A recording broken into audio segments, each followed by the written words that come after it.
పెళ్లిళ్ల season start అవ్వడంతో cinema ఇండస్ట్రీలో కూడా పెళ్లిళ్లకి సంబంధించిన న్యూసే ట్రెండ్ అవుతోంది. ప్రస్తుతం కొన్ని రోజులుగా కీర్తి సురేష్ పెళ్లి చేసుకుంటోంది అనే ఒక న్యూస్ బాగా ట్రెండింగ్ గా మారింది. తెలుగు, తమిళం, మలయాళం సినిమాల్లో బాగా బిజీగా ఉండే మన కీర్తి సురేష్ చాలా మంది సౌత్ స్టార్స్ తో మంచి మంచి సినిమాలు చేసింది.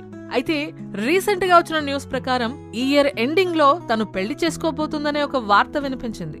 సోషల్ మీడియాలో సౌత్ ఇండస్ట్రీ కారిడార్లలో జరుగుతున్న ఈ ప్రచారం ఏంటంటే కీర్తి అరేంజ్డ్ మ్యారేజ్ చేసుకోబోతుందనే టాక్ ప్రస్తుతం బాగా వినిపిస్తోంది. అయితే ఈ పెళ్లి గోవాలో జరుగుతుందని, పేరెంట్స్ ఫిక్స్ చేసిన పెళ్లే తను చేసుకుంటోందని, పైగా కాబోయే లైఫ్ పార్ట్నర్ కి ఆమెకి ముందు నుండే పరిచయం ఉందని బోలెడని వార్తలు కీర్తి గురించి వినిపిస్తున్నాయి. కాకపోతే కీర్తి నుంచి ఇప్పటి వరకు ఎలాంటి కన్ఫర్మేషన్ రాలేదు. అయితే ఇదేం ఫస్ట్ టైం కాదు. ఇంతకు ముందు కూడా కీర్తి పెళ్లికి సంబంధించిన వార్తలు సోషల్ మీడియాలో చక్కర్లు కొట్టాయి. అయితే అప్పుడు తన ఫ్యామిలీ మెంబర్స్ ఈ విషయాన్ని